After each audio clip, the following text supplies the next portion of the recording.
Now, I'm Devin Pyrotechnics Young. I'm joined here by the one and only Yamato Cannon, coach of Meet Your Makers. First of all, I just wanted to ask you a pretty big question. You've had a fairly long career in esports in particular. You've been around, you've seen a lot, you've done it all. What have you learned? What's the biggest thing that you've taken away from your career so far?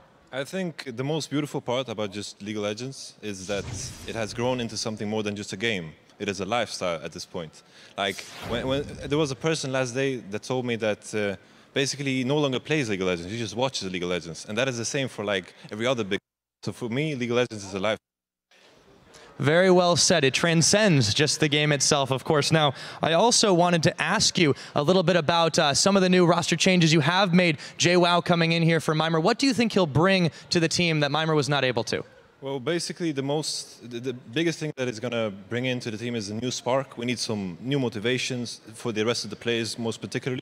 And he's going to bring in the skill and the knowledge Mimir is still going to provide, since he's going to assist me coaching. So that's kind of a perfect combination. Simply because JWoww is very known to have a champion pool wider than I don't know what. Like, it's insane. He plays Victor. Maybe I shouldn't have said that, but just a little sneak peek. You know?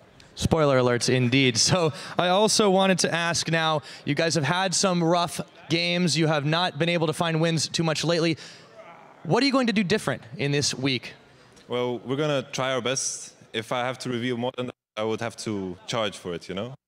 If I reveal more, it's kind of, you know, business. Hey, you got to keep that on lockdown for sure. So is this the week that you start to make a comeback? Hopefully. We will indeed see. And last question for you now. How is the weather up there? Well, come on, man. I'm supposed to do this here, man. It's only a short way, indeed. Now, to send it back to the start of this next game, we'll head over to Quickshot and Deficio at the caster desk. Thank you very much, Pyro. I've never seen an interviewer have to hold a microphone above his head. Right, MYM and Gambit have both had shaky starts to the split, but it's Gambit that has turned things around. They've got themselves 3 straight wins. Meet Your Makers, they're still stuck at the bottom of the table. They've got themselves a 0-4 losing streak. Let's take a look at Meet Your Makers. They have made a roster swap this week. They do have Horo in the jungle, Corey in the mid lane, Mr. Alls and Nisbet, AD carry and support. We just heard from Yamato Cannon as the coach, and the new face is JWoww, coming in from the challenger scene and also replacing Mimir. Yeah, replacing Mimir. We heard Yamato Cannon just say how Mimir is now the assistant coach, so all the knowledge he can bring is still there, but JWoww, he's going to bring a new spark to the team, some motivation, a bit like what Kevin would bring to Elements from what we've heard from Wicked and them. Yeah, we'll have to see if it works out for Meet Your Makers. Somebody who's having a larger impact is Mr. Alls when he doesn't play Sivir. You know, this is a guy who's really not showed up, unfortunately, during the course of the Spring Split. Yeah, support changes for Mr. Alls so many times. 4 different supports in the last year for him. It's made it very hard to actually stay at the top level as an AD carry. And then just MYM as a team, there hasn't been any synergy or teamwork for them, so it's been just like you're kind of on your own, and as an AD carry early on, that's very tough. So their opponents have earned themselves some teamwork and synergy. It is Gambit Gaming. Unfortunately, because of Nick's illness, he's also been substituted this week. So let's pull up the roster card for Gambit, Cabochard, Diamond, Pinoy, Edward, their coach Leviathan, and a new player on the roster is Betsy in the mid lane. Yeah, young challenger mid laner, plays mainly assassins. So a bit like what Nick tried to do, but didn't really accomplish too much.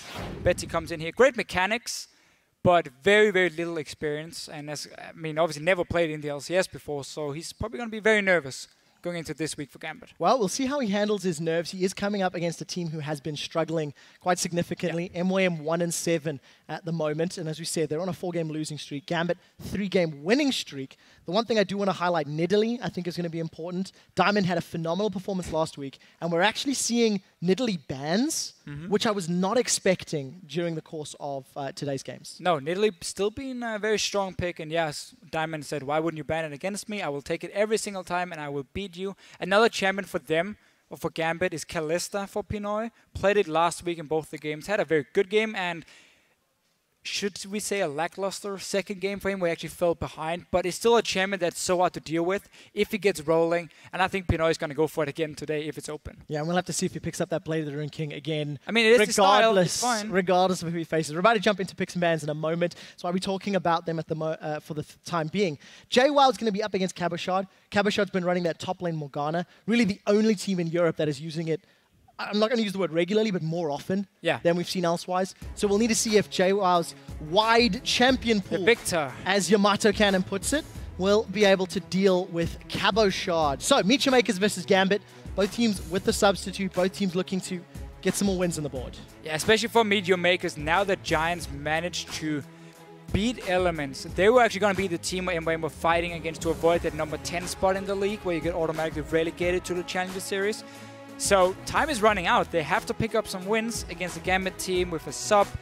That might be your best bet. So we'll see how the picks and bans play out. Those assassins that you talked about for Betsy No Sivir for becoming Rallis. smaller and smaller. The interesting note about that Sivir is we're not particularly big fans of it. Mr. Rallis on Sivir, he has played it 4 games. He's got decent stats. He's 10, 5, and 18, but it's not game-changing. No, she requires a team that she can actually help with a utility, and it requires some good teamwork to come in, some synergy, which is not what MYM have. They need strong individual champions who can play a bit of an SK Gaming style, like a 1-3-1, where you just rely on your mechanics, and again, not your synergy, to win the games, because it's still a bit of a mess for MYM, and obviously not going to help that synergy by bringing in a complete new guy in the top lane. Well, Thresh, the most played champion for Edward. 4 games out of his previous Kalista 7, Morgana 8. would be open for Gambit. And we'll need to see what they decide to play out with. Ahri was the final ban from Gambit.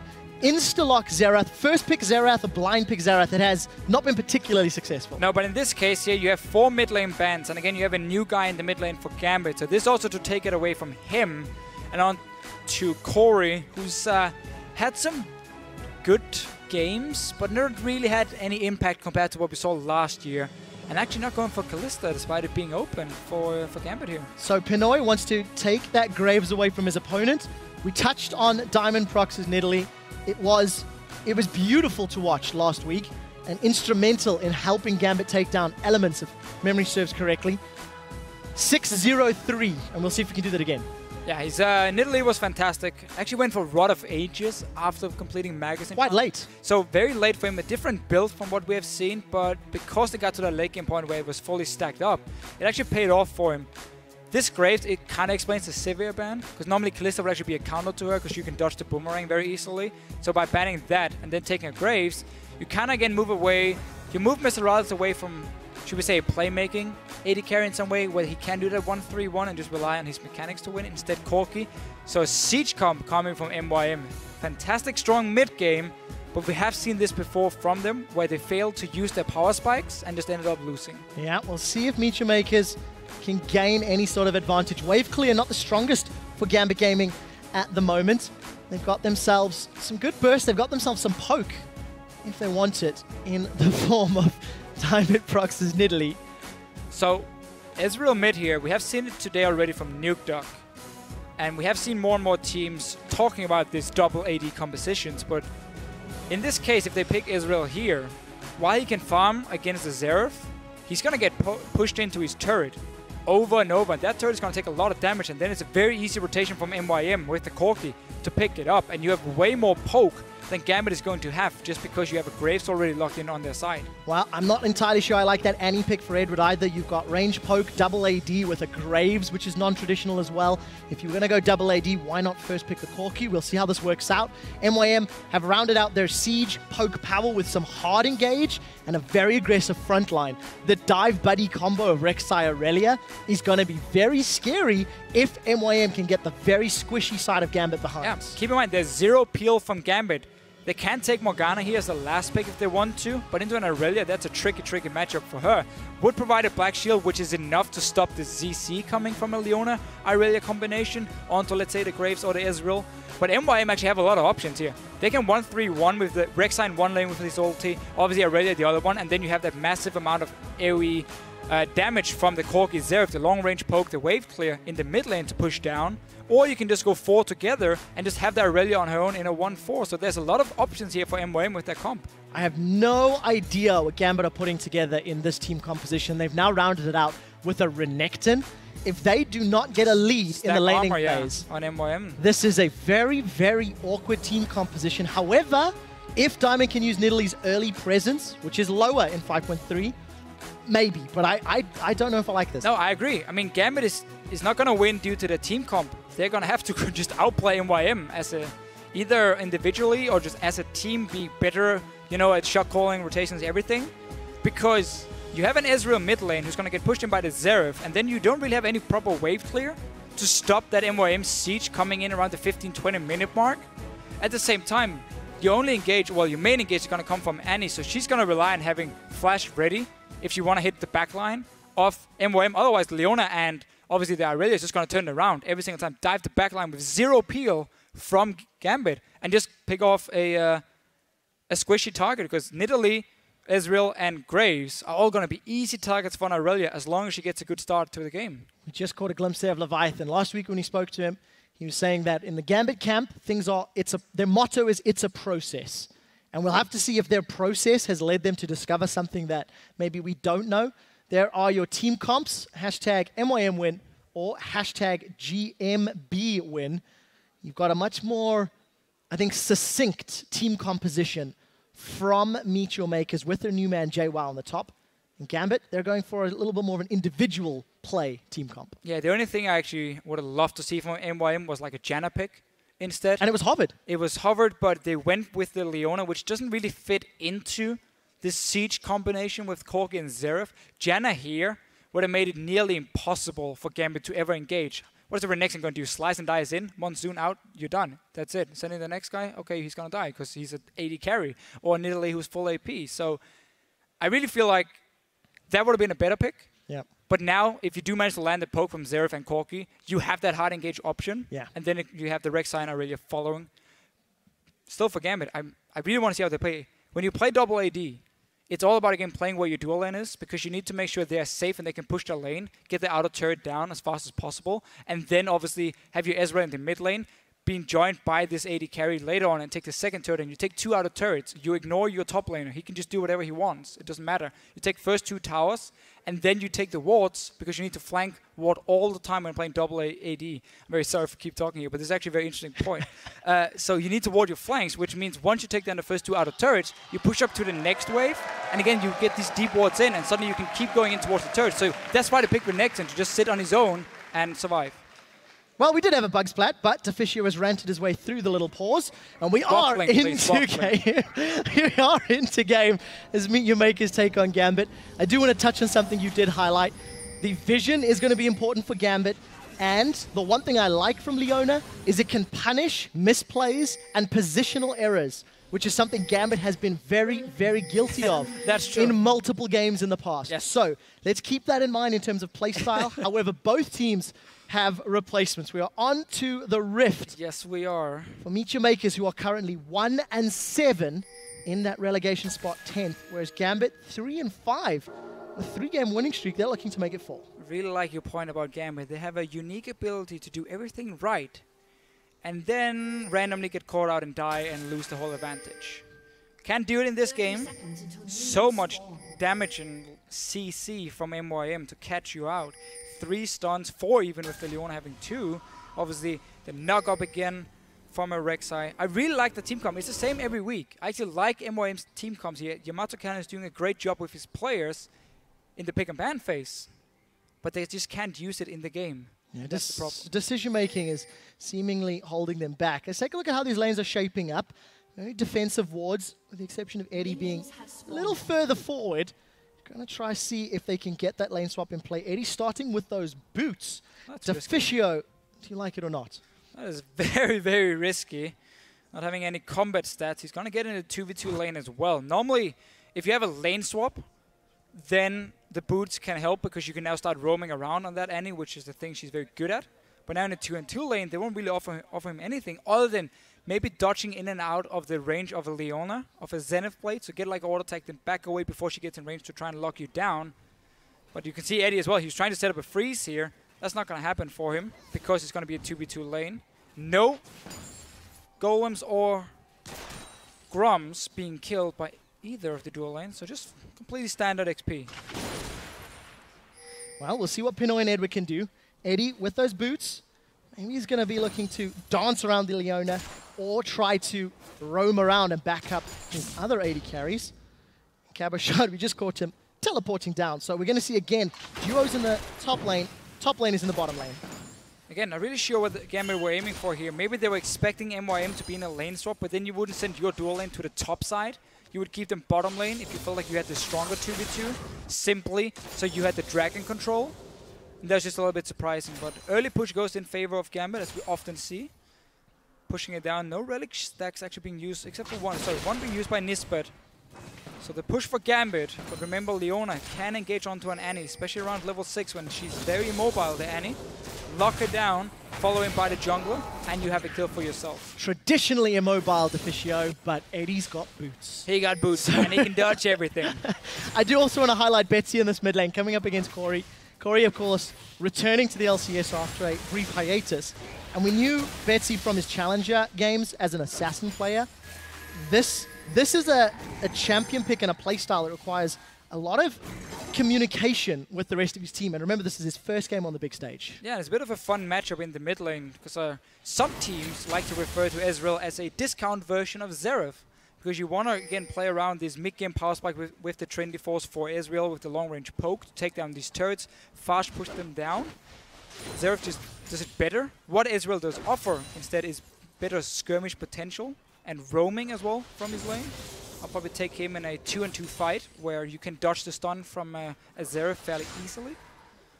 That's one of the reasons people like the Ezreal mid lane over the like Xerath, because he's going to get outscaled. I mean, Corey late game is going to be a complete monster. Well, we'll see if Corey can make it to the late game, whether or not Gambit can get any early pressure down. Something that we didn't really touch on in picks and bans is Horo locking in that Rek'Sai. It's actually the first time that we've seen him play the Queen of the Xerxai.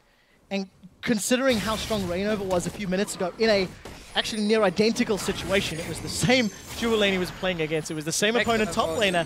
Let's see if Horo can have the same level of impact that Reignover did on Fnatic. He is against the Nidalee, however, who's a bit stronger in the one-on-one than the Jarvan would have been. Diamond, he's spotted. We're going to see a 2-on-2 fight. Oh, Diamond in a rough position as the Tremor Sense reveals. Horo and Jaywa start the fight out. Jaywa's engaged. He's going to Blade Surge forward before he eats a Javelin toss. Now Diamond thinking about the pounce. Decides not to engage. Doesn't want to run the risk under the tower. Diamond here used the flash actually as soon as he came into the lane when he saw Horo came behind him.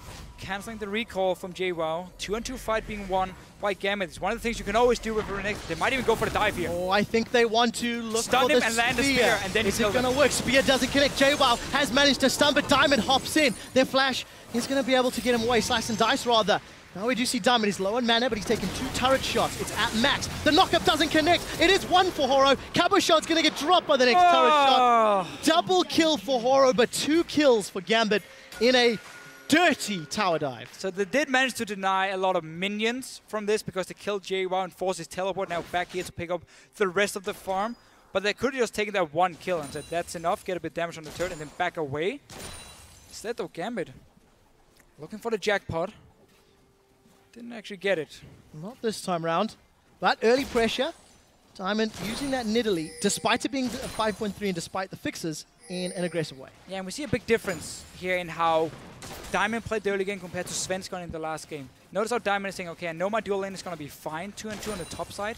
I'm going to put my focus on Renekton because he's going to play aggressive. He needs to, again, to build up that rage or fury in the matchup. He needs to trade with the Aurelia. He's stronger early on as well. So he's staying on the bottom side to snowball him and make sure he doesn't fall behind to jungle ganks.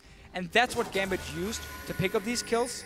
Just a little bit too greedy maybe in the end and actually trading 2 for 2. Denied some farm, however. Difference in itemization from Cabochon as well. Despite being the only front line for his team, he's opted to work his way towards a Tiamat most likely. Pickaxe and longsword, the small CS advantage over JWoww should, in theory, be able to outtrade and maintain control of the lane. Diamond may as well get some s'mores and pitch a tent because that's the 3rd time he's going to be moving into this bottom lane. The Cougar and the Crocodile tag teaming. And they can do it again.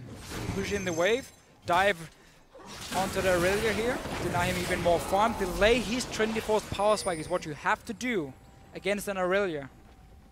We have also when there's a Corki getting a Trinity Force, suddenly that becomes very scary because remember for Gambit here, you want to start fast pushing down turrets, and if you don't get a lead early on, if Aurelia gets a Trinity Force and then a tank item by let's say the 25-minute mark, then she can just dive your backline every time. They want to Eddie down the top lane. Eddie The boost didn't cannot help. dance away from that Zenith Blade. We haven't looked at any of the other lanes at all, primarily because of how much the junglers have been involved in the bottom. 2 very quick true shot barrages. I want to go back to this double AD comp that Gambit have put together. Betsy, you know, he's picked himself Ezreal. Dexter actually had a fantastic tweet earlier today. A series of tweets actually talking about teams. There we go. Should just go back to press R comps, learn the basics of shot calling. And we'll see whether or not Gambit can make that work. Typical, we call the tweets up, and JWoww is going to get run down. Quickly to round up that team comp. Without having team knowledge of how composition should be played out, it's a very long process. It requires effort. Gambit are trying that very difficult team composition with a substitute. And yes, they seem to be okay in this laning phase, but that's because of Diamond's ganking. And we really need to see how Betsy plays around the rest of the Gambit squad. Yeah, what he can do, because right now he's actually got pushed in that mid lane, starting Flasks for some more sustain, knowing he was going to be in a bit of trouble against the Xerath. So that wave's going to be pushed in. Should be a fairly decent back time as well for both the mid lanes. No early tier from Betsy. Might do the Nuke Dog route where he goes back into Spice and instant mana immune instead and starts stacking that early. So it means you get the more mana faster. Oh, sorry, it means that you get a bit more damage just when you buy the item instead of the tier, which doesn't offer you any combat stats, but it delays your more mana for the late game or the later stages of the game. So you delay your own power spike a little bit, just become slightly stronger in the early game instead. Well, we did see the roam from Edward thanks to those boobs. Not really going to work out. There is the early mana immune that you were talking about. We'll see how quickly he can get up to Mura mana. Every time we catch a glimpse of Betsy, he's using that true shot barrage just to keep farming, trying to push Corey further back. Make sure wave's clear. What he's doing is making sure Corey can get in and get a few hits on the tower every single time the wave is there, because then this tower will slowly drop down more and more, and it's a very easy rotation again for MYM to suddenly pick it up when Mr. Rallis decides to just walk into that mid lane. So that's why he's again using it just to farm. He's not trying to control the side lanes like we've seen Faker do in Korea. And now again with that mana immune, as we said beforehand, will make him stronger now, but delays more mana for later when he really wants to group up with the Graves as well. Well, I think we do need to give some praise here to Pinoy and Edward. Despite Eddie starting with a pair of shoes, no combat stats, it's actually him and Pinoy that have come out of this laning phase. You do have the Graves into a Corki, so that lane matchup is pretty good for you. Nisbet has found himself a Crocodile. Dominus is out, but Horo's on the board again. That's his 3rd kill of the game. Nisbet, just as we were praising, or rather calling you out for not necessarily punishing Edward, managed to put a kill on the board. That was well done. That was a nice little swap around for MYM, but JWoww, he's in trouble. Wow, Flash Tibbers comes out from Eddie. He's going to be forced to flash away, but Gambit have got themselves control of the tower. They will most likely lose this dragon in reply. As Betsy goes for a godlike steal, but there's no vision, so not even going to throw it out. We'll take a glimpse at that top tower in a moment. I think it should go down. So trading global gold for the dragon buff. Yeah, trading him here. Gambit is a team who doesn't care about dragons at all. They want to get global gold for themselves. In pretty much every game they play, they only take the dragon if it's free. If they just want a team fight and it's up, then they go for it. Otherwise, they're happy making this trade for themselves. Now again, you can send Pinoy, who's sitting on BFSO pickaxe, because he got that farm, he got the tower as well, so he's still a lot stronger than the Corki. Gambit needs to use this now to control that lane for himself. Even though there's no tower, once you push the wave down, all the way down to the tier 2 turret of MYM, then he goes to the mid lane, and he starts pushing that one in, chipping away on these turrets here, because Gambit needs to get the outer turrets down. So Gambit gonna be trying to defend this bottom lane. Pinoy may be in trouble. Look at the pressure from the rest of MYM in that tri-bush. I saw Oro and Nisbet. They're gonna decide to not engage. JWoww's caught out, the pounce, the takedown. JWoww's putting damage onto Cabochard. Cabochard forced to flash away. It will be Aurelia being dropped. And the tag team of the Crocodile Cougar with another kill on the board. Just keep ganking the lane with Cabochard. There's no wards for MYM to try and spot it. Horo, though, he wants to try and go for Eddie. He used the ulti down. They got him spotted, now cleared out the tunnel as well. Still staying around.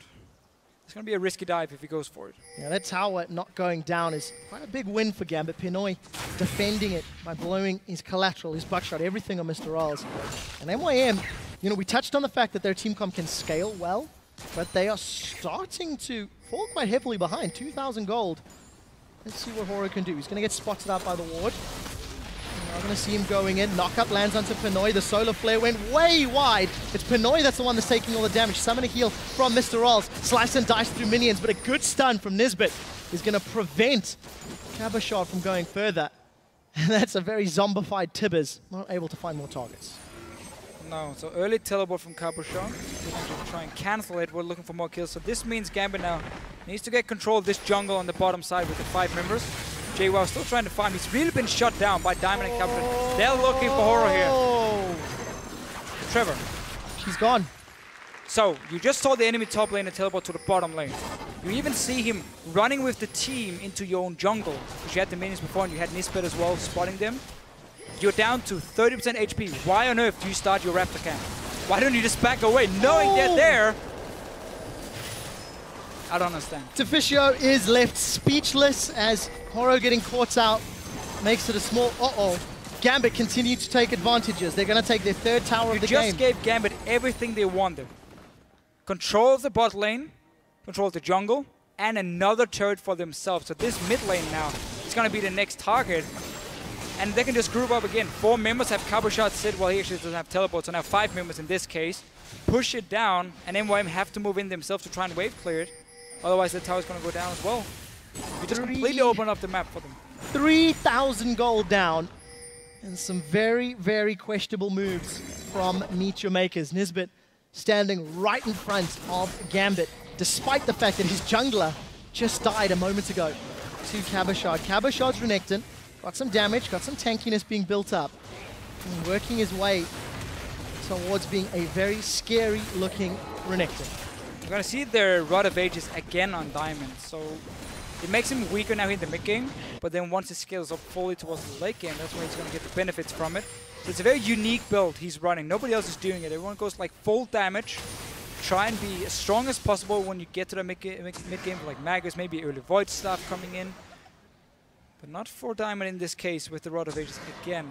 Only problem for Gambit is still the wave clear on MYM. So if they go 5 mid lane, Corey is able to clear those waves very, very easily. I'm very glad you mentioned that. I was just about to bring it up. Meet Your Makers, despite being down, do have the tools they need to stall the game out. Corki plus Xerath, plus even Irelia's ultimate, can be used very effectively. Yeah, but Ryze is in the bot lane, so they're not in position. Now.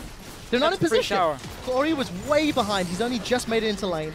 Mr. Rolls didn't respond. Gambit outplaying MYM with some great positioning. So I know Rylas can get the bot lane turret here, but you had the TP advantage. So why don't you put your Corki in the mid lane with the Xerath? And you don't push a wave. You don't care about this turret right now. It's so low anyway. You're going to get it later.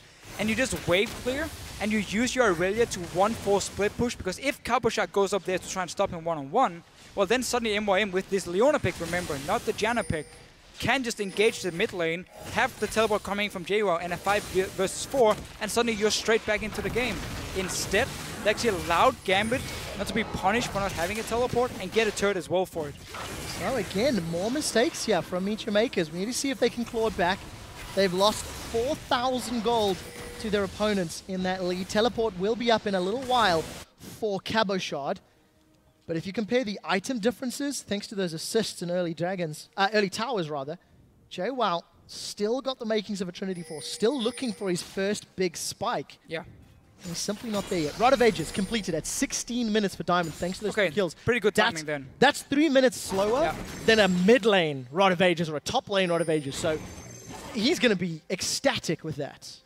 Very good start for him, and really like how they just put full focus on shutting down the new guy, JWoww and Irelia. Delay his Trinity Force, as you just mentioned before here.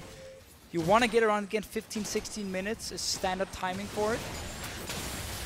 Not going to happen in this game. And again with MYM falling behind now, because they lost these turrets here. Dragon is spawning in 4 seconds. Gambit can move in and set up for it. They have 2 pink wards, 2 double upgraded trinket totems as well for both Diamond and Cabochon here. So putting a lot of focus on the wards, because they have that goal lead and they can engage with Eddie. He has flash ready as well. Well, let's touch on some of the items as we do build up. You can see Betsy got himself those Lucidity boots as well as Mana Crystal, so maybe working towards Iceborne Gauntlet. So not being an AD carry, moving the caster route is actually something that Tabs mentioned earlier today. When those Ezreal's not going a traditional AD carry route, relying on their Mystic shots, relying on the poke and the harass. We'll see if it works out for Pinoy. Yeah, you can see Betsy actually going, again, Iceborne Gauntlet, so putting more focus on kiting in these fights here, then straight up like all-inning a target with the Trinity Force we would otherwise see. But that was just a free dragon for Gambit. Moving down, plays a few wards. MYM knew they couldn't walk in and face check them, so just standard play. from them. Something I want to highlight, look at Gambit moving through the jungle. Last week, the same Gambit team was invading and stepping out of position alone. Pinoy, in a post-game interview, even said, I made mistakes. I was overconfident and moved around.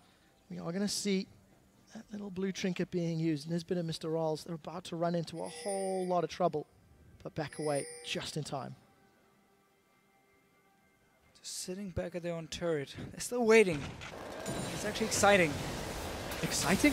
It is. It's not the word I would use, Deficio. It is, it is, it is. Look at Corey. They're on a hunt. Corey's not going anywhere.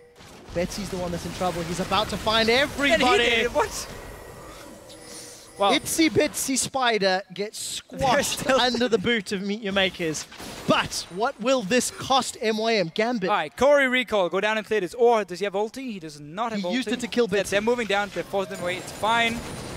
So Gambit was setting up the trap. They're waiting for someone to face check. And then Betsy actually got surprised because, well, why would Nisbet be standing there in the first place anyway? The MYM trap was greater than the Gambit trap. And it was a kill credit, again, going to Horo's Rek'Sai. We touched on that Rek'Sai pick. It wasn't necessarily impactful in the laning phase, but with all of the kills and the gold in his back pocket, Horo's going to need to find some engages on these 280 carries. He's going to need to try find a way past this Iceborne Gauntlet that Betsy's going to be completing in a few minutes. Oh, Nisbet now finally actually walked into the bush and flashed away because Gambit was no longer waiting there. This has become a game of guess which bush is the death bush. And Gambit again unable to find the targets. But this is a weakness of their comp. Unless Eddie can stun somebody up or Cabochard can run them down, there's not really a lot of opportunities for them. Very true. Again, they're going to lose in terms of the poke damage against a Xerath and a Corki. You don't really have, again, fast pushing abilities on a tower. Graves with the fairly short range. Obviously, the Renekton won't really add anything there. So again, you can't really group up as 5 and just start walking down a lane, because then Xerath and Corki will beat you. So they're looking for the picks instead, but decided not to actually really look towards the side lanes, more like, let's create a pick in this jungle. And MYM said, well, if I never walk into my own jungle, I'm never going to face check anyone. And it actually worked for them. They got built for it, bought it a bit more time. The side lanes have been farmed nicely. That was a big way for Mr. Riles before. Now Horo just needs to not be caught out. Well, we'll see if he does. That's a stun from Eddie. There's Moby Boots doing work. True Shot Barrage connects from Betsy. He predicts the movement. Ignite is ticking away. The Japanese dodge. Here comes Cabochard. Dominus not ticking. Horo on 200 HP manages to escape. What can Gambit take from this? Dragon is not up. Baron is 1.5 miles away. Gambit really committed to that kill, unable to secure it. Flashes blown from 3 members of Gambit. And then we go back into MYM defending their turrets. No picks for them. They really want to create them here. I just want to see them again. We talk about this so often. Take one lane and slow push it. Take one lane with your Renekton. Have the 3 or 4 other guys walking in the jungle, like they actually did before, off Gambit here. And then because it's the tier 2 turrets, MYM is forced to go back to base and like run past the inhibitor turrets if they want to go and defend these tier 2. If you have the entire jungle warded on the top side, between the top lane and the mid lane, that's why Gambit can actually sit and wait in a death bush and just have them face check them, or always lose the minions, or at least take damage on their turrets, the tier 2 ones in the top and mid, because they are so slow at moving around through their own base. That should be the play for Gambit here. Top and mid is your focus. Slow boost the bottom lane. It's too far into the inhibitor anyway. And then you can create your picks. Well, let's see if they agree. Nomad's Medallion picked up for Eddie, working his way towards more engage. We do see the Iceborne Gauntlet completed for Betsy, so the kite and fight is there. And, you know, it's this weird mixture of all in from Eddie and sort of back off from Betsy. So I quite like Eddie going for full mobility on Annie. We have seen like tank Annie from Unlimited. Vander does it as well from time to time. So I like the mobility here because he's going to be the main engage. He's the only one who can actually start a fight. You're not going to be really too afraid of the Renekton. Well, you will be afraid, but you're going to see him coming at least. You're going to be able to react to his engage, I suppose. One thing I do want to highlight is, you know, Diamond on this Nidalee, another very strong performance where 22 minutes in, he's almost got a stacked Rod of Ages. You know, very positive impact in the early game. And he simply hasn't lived up to expectations this year on champions other than Nidalee. However, in the last few games, it feels like Diamond has found renewed vigor, renewed ability to impact the game, and it is helping Gambit. They've got this unique team comp. They're losing their lead a little bit, but they still have control, mostly. Because again, for Gambit here, they don't know how to break into the pace of MYM, and there's another death push, but Don't have there's a ward on it. any sweepers available, so not going to be able to clear the vision out. Take a look at the vision on behalf of Gambit. The bottom half of the map is littered. It looks like a Christmas tree with all those lights. It's gonna give them a dragon, that's great, but those wards itself, because you have to push all the way into this inhibitor turret, shouldn't be the tactic for Gambit. Instead, mid and top lane, we get back to it after. MYM here trying to take something because they knew that dragon was lost. I like this play actually. Get an objective elsewhere while Gambit were basically doing dragon. The gold lead is decreasing. 1,700 gold in favor of Gambit. 4 towers to 3. So the outer turrets are all down on behalf of Gambit's side. And again, when we come to this pushing, we come to the play. MYM have got the wave clear they need. Exactly. So reset the game now for Gambit. Have that wave in the bottom lane, push back to them. Start again at the push. For 4 guys mid lane, Cabochard top lane. He's going to lose one-on-one to JWoww at the moment. That's why, again, as long as you control the mid lane, you can just roam up to JWoww if he stays overextended. So you force him now to back away, allowing Cabochard to push down the wave on the top side. You completely ward up around Baron and the blue buff of MYM. And again, you have that fast route between the mid lane and the top lane to take down these last 2 turrets. You don't have to worry about the wave clear because Xerath will be sitting in the mid lane with the Corki. And then you can take the top turret. That's how you can open up the map. And then suddenly you start baiting out this Baron now, forcing MYM then to move in and actually take the fight, where they have to face check you with this Annie with the flash tippers. And that's how you take them away from the turrets, away from this wave clear, into straight up fights. But Gambit has just been running around on the bottom side of the map for the last 10 minutes. Where MYM is never going to move in because they're just going to set an inhibitor and wave clear anyway. And if you look back to Gambit's victory last week over Elements, it was actually punishing Elements in the jungle that allowed Gambit to win the game, that allowed Gambit to regain control. So if Gambit can find that same mixture with Nidalee leading the way, which is what Diamond did, throwing out those javelins from the side lane, running down his opponents, that could be the way they pull themselves back into it. We did see Pinoy pick up that Ghost Blade. Blade of the Rune King getting closer for Mr. Riles. That gold lead becoming next to insignificant. Randuin's and Triforce picked up for JWoww. So there's been really big item breakpoints for both of the respective teams. But MYM, they're going to be happy with this slower pace. For sure. I mean, we're missing the key thing for Gambit here. Oracle Lens on 1 or 2 members. Pink wards, again, around that Baron. MYM has been able to, while they don't have a ward now, at least not get completely zoned away from it. They have the Scrying Orb as well completed for Mr. Riles. And there's just been no threat from Gambit to actually start that Baron objective or push 2 lanes at once. So again, MYM has just been able to have that cannon of Xerath, place him in the middle of a lane and say, well, you're not going to get past this guy. Well, Pinoy couldn't even get into the lane. Took 1 Arcano Pulse and 2 shots of that right of the Arcane. He was forced back. But unfortunately for MYM, there's nothing to take from it. They did get vision into Gambit's jungle, so let's not completely underplay Corey's damage that he put out. And that's also something that you do have to give credit to Corey for. He has individually shown up. His Jace play in particular from 2 weeks ago, I think it was, stands out.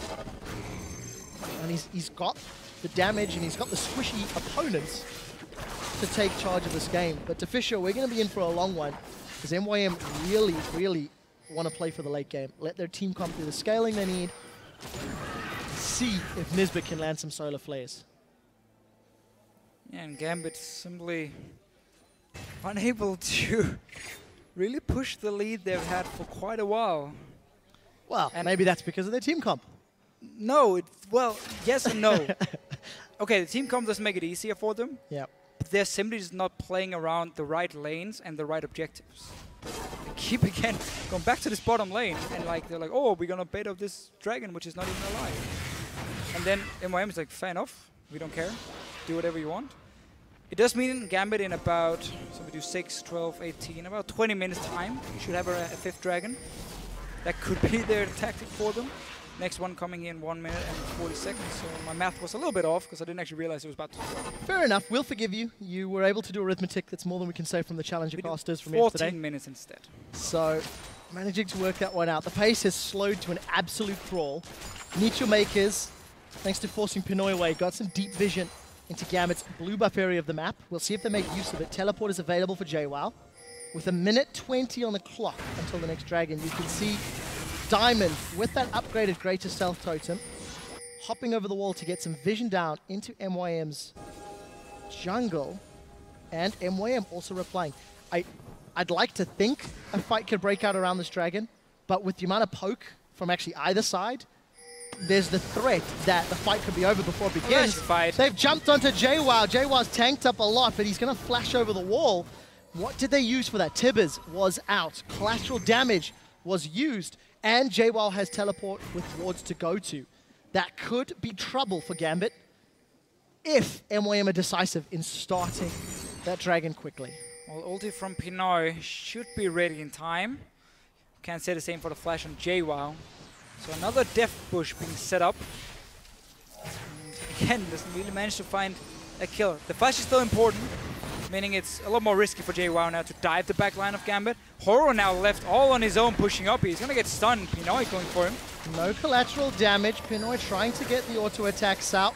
We do hear that Ghost Blade tick from Pinoy. He's going to carry on chasing. There's flashes for both. Everyone is coming. Here comes Diamond and Cabochard. Never mind. But one thing that I do want to highlight, Betsy doing well, CSing effectively, being where he needs to be with this caster zoning Ezreal. More importantly, JWoww's top lane performance for MYM, it has been an improvement over Mima in recent games. So we do see Horo, he's gone in. Dragon secured for Gambit. That is number 3 Back of away. 5. Now reach the fight for MYM now. Dragon is already gone, so they don't have to take the fight. You want to land the poke first with the Koga and Zeref. They didn't manage to do that. Instead, put the attention on this mid lane here. First time we see MYM really push onto the turrets of Gambit. Should be able to get some damage on it. Actually, no, they have to be careful. It's going to be a flank from Diamond, like he did against Elements. Yeah, and it's what worked for Diamond against Elements. He was able to find the Javelins in that game. Unfortunately, not able to find them this time around. You said that last Bispo was picked up by Betsy, so those Mystic shots are going to hurt just a little more. Cabochard controlling these side lanes. Gambit have run out of steam. They had a decent laning phase. They earned themselves an advantage with Cabochard Renekton. They got towers, and then they hit the wave clear wall. And Meet Your Makers are put down. So for Gambit on their 3-game winning streak at 30 minutes, I don't think they're looking that great. And for Gambit right at this moment, what they're saying is basically, okay, there's a lot of wave clear. We can't really push on their turrets. Well, we already got 3 dragons, so we don't have to do anything. We can wait for that 5th one. But it's just so risky, because again, it allows MYM really to get back from a fairly poor early game. And it allows Corey to get to the late game on a Zeref, making it even harder for Gambit to really do anything. And once we get more armor as well on JWoww, against the likes of an Ezreal and a Graves, it's going to be very tough for them to take him down. So it's going to be more about Gambit suddenly like kiting around in the fights like they did against Elements, where we had Diamond jumping around on one side, Betsy with the Iceborne Gauntlet, with the slow obviously on the other side, and just trying to split up MYM and really try and get onto the backline suddenly with the Corki and Zeref. So we're going to have to see. Late game team will be very different for the two teams. MYM's side, it's all about not getting flanked around. And Gambit is about not getting poked down. So there's one beautiful part of MYM's comp that's going to play into their favor if Gambit go for the Dragon victory. If Nisbet can get a solar flare when Gambit are on Dragon 4 or Dragon 5, that could be game changing. But there's so much pressure on Nisbet to lock members of Gambit down. The only benefit being, if Gambit are focusing on the objective, they have less opportunity to kite. They have less opportunity to move around. And Nisbet's solar flares have been wide this game. Just a little bit. One of them actually hit. And that was a good one. But we're 32 minutes in. They needed a little more. Danes take their time. It's not about what you do in the start of the game, Trevor Quickshot Henry. It's about the 5-man solo flare that comes later that will win you the entire game. We will have to see in the late game. Elements were punished for a mistake against Giants in game 1 of the day. We'll see if Gambit or Meet Your Makers get punished, because the tools are there. So, Dragon should be spawning in the next 2 to 3 minutes. And that's going to be where we'll have more action. JWoww's found Cabo Shard.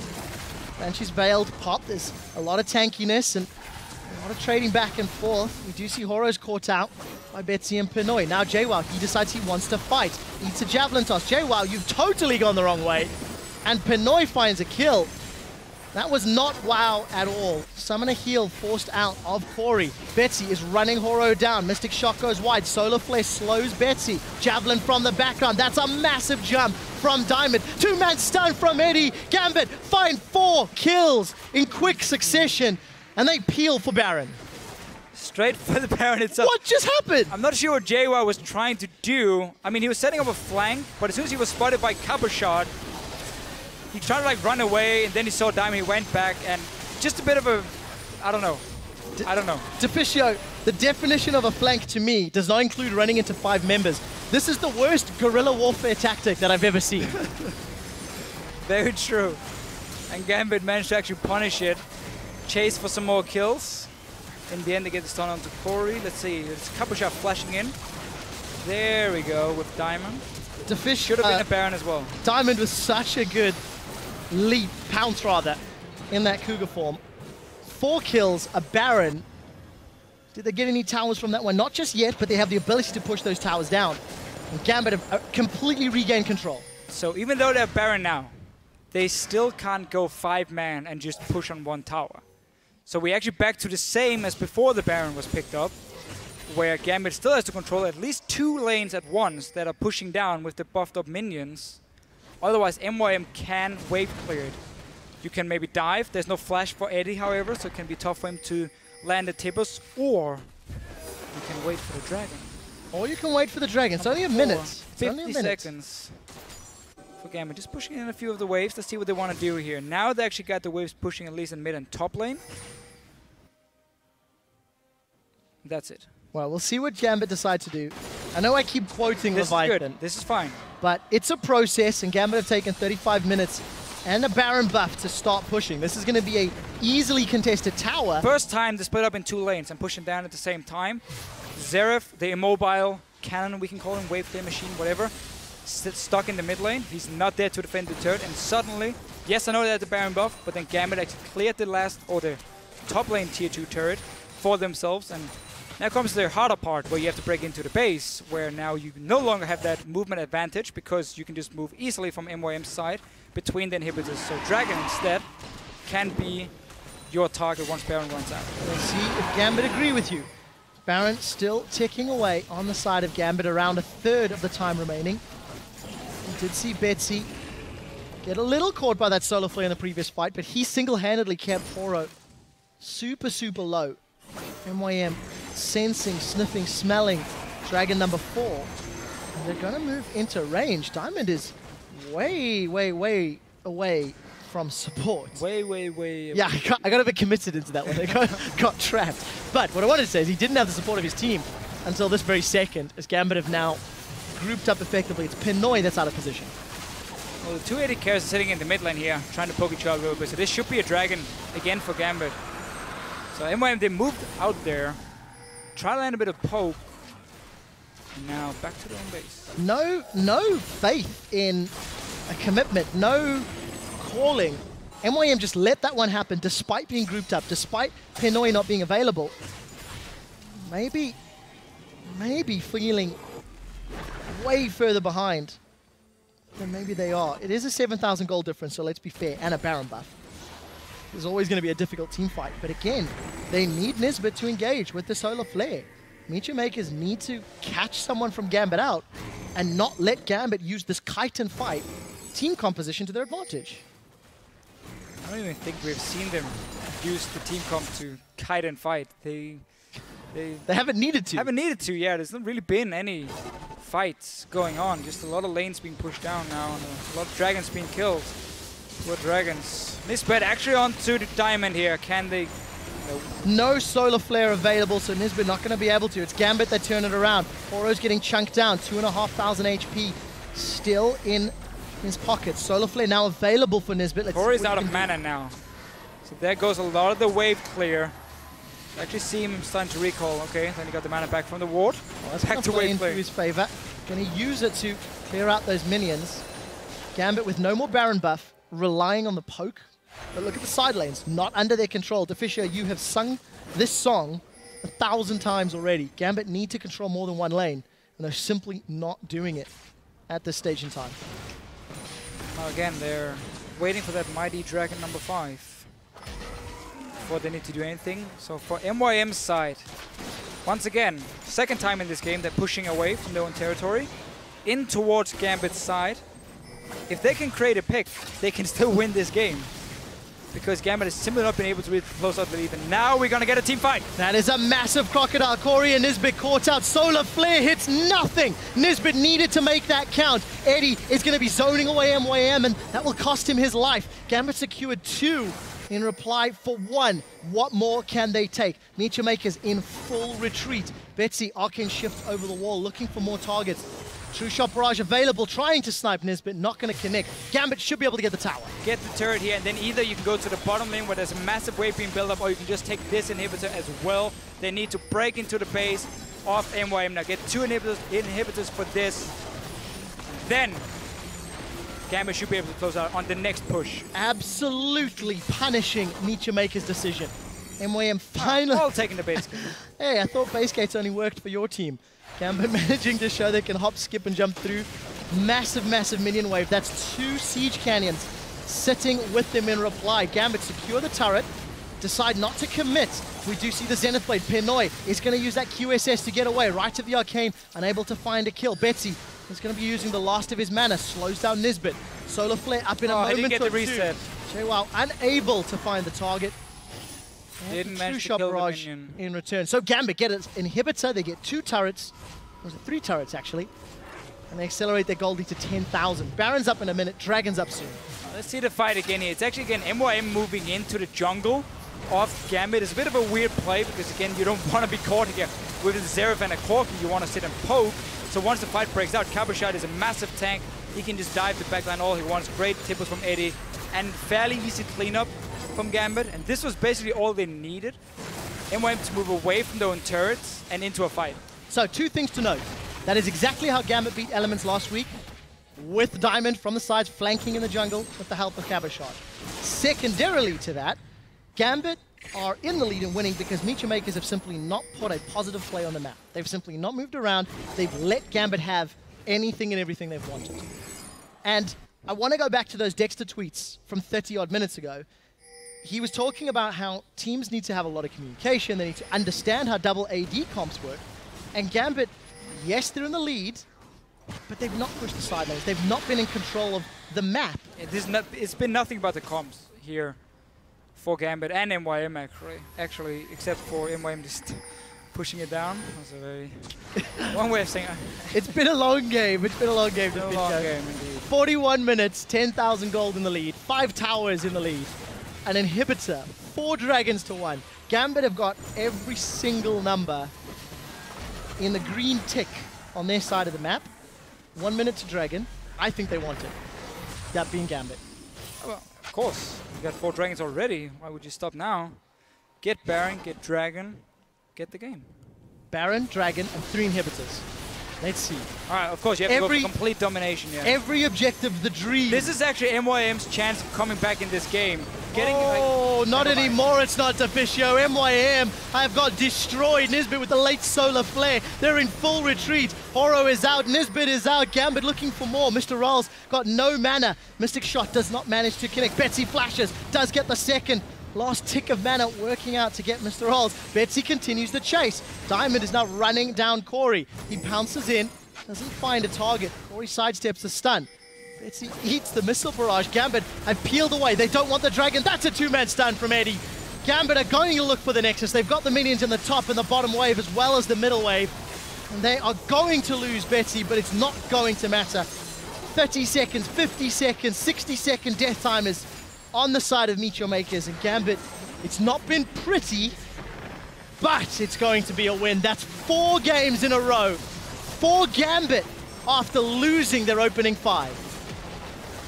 I think it's very clear that they were just missing a bit of the shot calling here, and Nick often provides. He's a very smart player, but a win is a win. You have a sub for this week as Nick is out sick.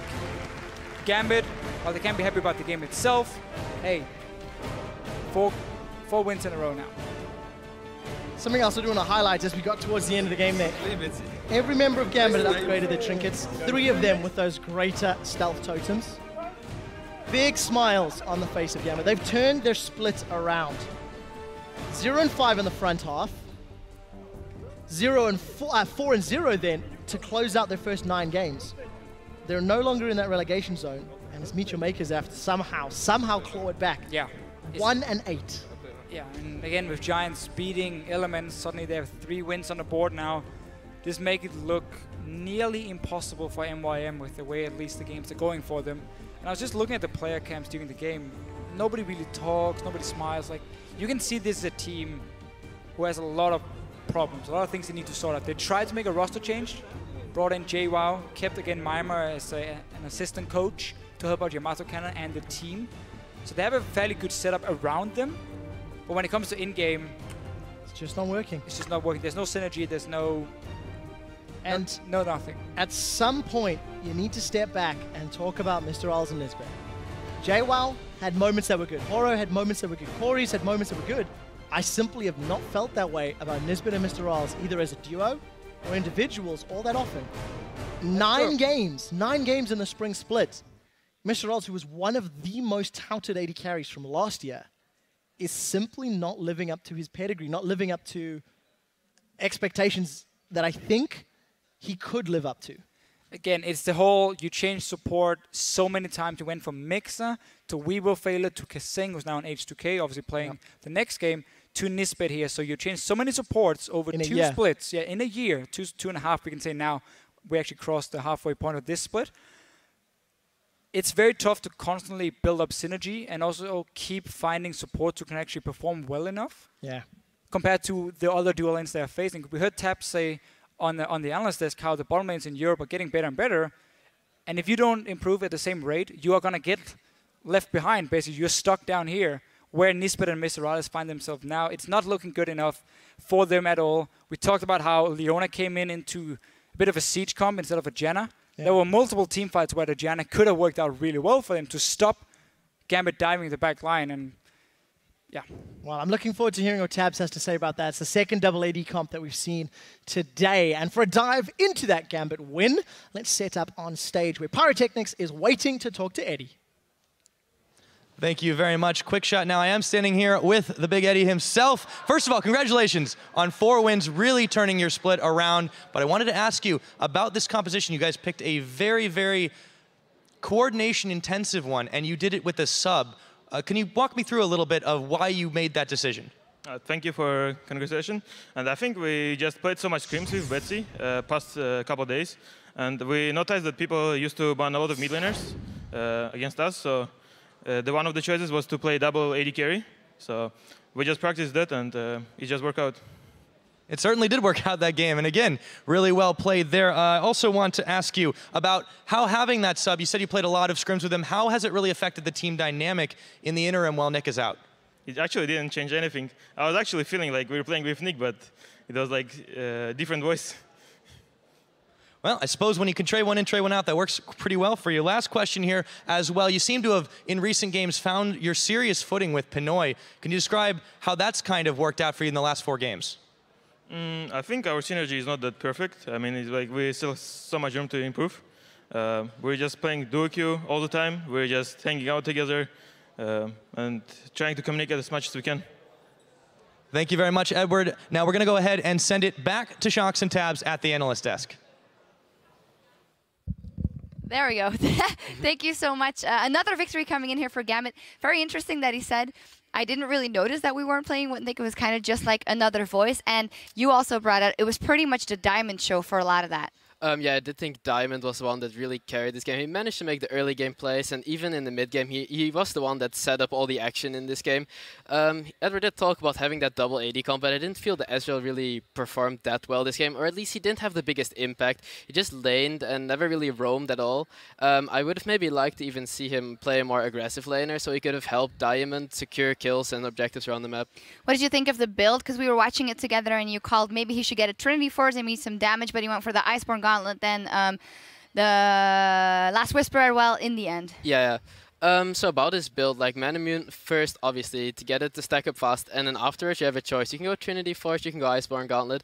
In this game, I would have preferred to see a Trinity Force. I don't think there was a need for an Iceborne Gauntlet in this game. It wasn't too poke focused, so the slow didn't really set up into much, and the Trinity Force would have added a bit more damage and especially a bit of mid-game strength. Yeah, they did manage to close it out in the end. As you said, Diamond doing very well. Pinoy getting some kills in the end. Let's quickly touch on MYM. They are struggling. You played versus them a lot last season. And it does seem really that Mr. Rawls is not performing the way we used to see him. Yeah, we always used to say Mr. Rawls is an elo hell, you know, like his teammates are dragging him down. And he's performing so well in the last season. But now you look and he's not really impressing anymore. He's just playing his own game, but not really making any flashy plays. And yeah, I don't think he is just on the same level compared relatively to how he was in the last season. Yeah, we will see if they're able to pick that up. But Gambit, 4-game winning streak, that is fantastic for them. Now, before we take a break, it's time to check in with you guys at home. Earlier, we asked what team has surprised you the most so far this split and why. And here's what you had to say. First, from @TheFreakySane, he writes, Unicorns of Love are definitely a big surprise for me. I knew they were a strong team, but I didn't expect them to be top 3 right now. They're gearing up on stage to take on H2K, and I said Unicorns of Love came out of nowhere and just in top 3 spot. Yeah, I definitely didn't know what to expect from you all in the start. I really didn't. And then they came on, and they not only showed me innovative gameplay with unique picks, but they also showed me really strong individual play. So they don't only win by cheesing their opponents with like picks that they don't expect, they also manage to just outplay them at every turn. Yeah, and build a strategic plan around those picks as well. Our second tweet is from @Scorch13NLG. It has to be Elements, the most dominant team in Europe last split. Adds a powerhouse 80 carry and falls flat so far this split. Well, apologies for that one. Well, yeah, it's me being replaced, obviously, so yeah. Like I said before, I think the Elements, their problems, they're still there. The change just brought in a different type of AD player, but the changes, the problems surrounding the team, they're still there. Nothing has been really fixed, and that's why they're looking further now. They're trying to get in Kevin and make some more changes.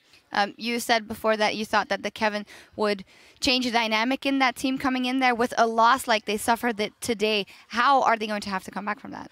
Well, it's definitely a bit of a mental blow. You know, they were so far ahead with their new player, doing so good, and then just dropping the ball and losing in a really like weird fashion like that. It was really defeating. You saw Froggen like being really down about it, and yeah, the whole team suffered a bit of a mental blow, but I think they'll realize they did so well this game. They did so many good things. The loss is just like the defeat screen, you know? They actually did really good in the game itself, so they come to that realization. Yeah, let's hope they can go off that. The third tweet is from @XVBloodVX, tweeted, Fnatic has surprised me the most. I was nervous when I heard 4 players were changed, but they've shown a strong split so far and taking down SK Gaming on top of everything.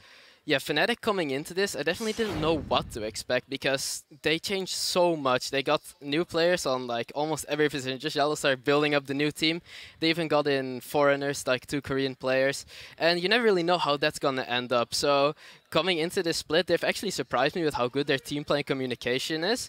Especially because they have 2 foreigners. They do manage to communicate really well, and they seem to be bonding as a team really well as well. Yep, absolutely. Our last tweet comes from @GeniusTro. Definitely SK. Since I began watching LCS, I've never seen them as a top-notch team. They have by far beaten my expectations. There we go again. Yeah, of course, the by far joke. SK here, you know, last season they were also a really strong team, top contender, but they just lacked kind of the individual skill. And now with these 2 replacements, Forgiven and Fox coming in, they still have the same strategic prowess, the same strategies around the ball lane especially, but now they just have so much individual talent to add to that and individual outplay that they're just unstoppable. Yeah, unstoppable. Fnatic did beat them, but I don't think that's going to be too much of a blow. As you say, they have that individual talent in there. Thank you guys very much for sharing your insight. And as a thank you, you've earned your own Firecracker Jinx skin in celebration of the Lunar New Year. Now remember, you can always stay in the conversation by tweeting at LOL Esports and using that hashtag LCS. Now we're going to step away for a few, but when we return, it is our final match of the day between two squads on the rise, the Unicorns of Love and H2K Gaming. MYM and Gambit have both had shaky starts to the split, but it's Gambit that has turned things around. We do see Diamond is low on mana, but he's taken 2 turret shots. It's at max. The knockup doesn't connect. It is 1 for Horo. Cabo shot's going to get dropped by the next turret shot. Seraph, no, never mind. I got you with you. I got you with you. Never mind. Rex, yeah, flash. go. Crash. Nice. Got him. Go. Nice, go. Nice. That is a massive Crocodile. Corey and Nisbet caught out. Solar Flare hits nothing. Nisbet needed to make that count. Oh, not anymore. It's not Deficio. MYM have got destroyed. Nisbet with the late Solar Flare. They're in full retreat. That's 4 games in a row for Gambit after losing their opening 5.